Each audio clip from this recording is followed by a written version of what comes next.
It was supposed to be a simple overnight stay at the old hotel, just a quick stop on our road trip.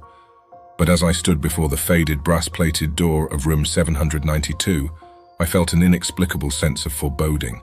I brushed it off as mere superstition and slid the antique keycard into the slot.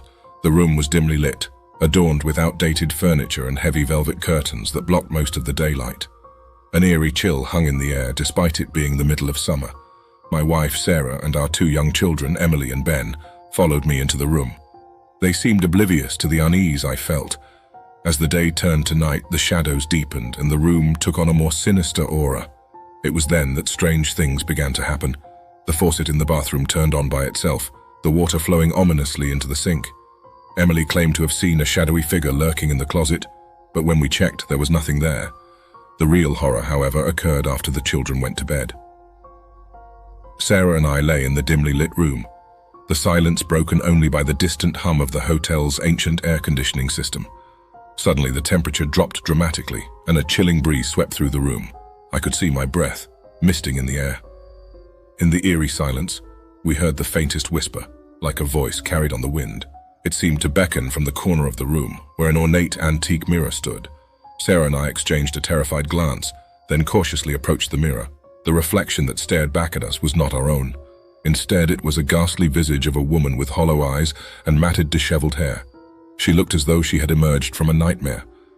We stumbled back in horror, but the figure remained in the mirror, her lips moving as if trying to speak. Unable to bear it any longer, we fled the room, clutching our children to our chests. We sought refuge at the front desk, where we demanded an explanation. The elderly hotel clerk's face paled as we described our nightmarish encounter. "You stayed in room 792, didn't you?" he said, his voice trembling. "That room has been vacant for decades.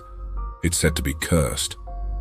He went on to explain that, many years ago, a young woman named Eleanor had stayed in that room. She had been deeply disturbed and had taken her own life there in the doorway. Ever since, guests who stayed reported supernatural occurrences and in some cases disappeared without a trace. Against our better judgment, we decided to go back into the room. Maybe it was just the long road trip, we could chalk it up to being tired. We all settled in for what I thought was a night's rest. Sometime around 3 a.m., I awoke to the deafening silence of the hotel room. Panic seized my chest as I stumbled out of bed, calling for my children. Their names echoed through the empty corridor, but there was no response. My heart raced as I realized they were gone, leaving behind only a cold emptiness that sent shivers down my spine.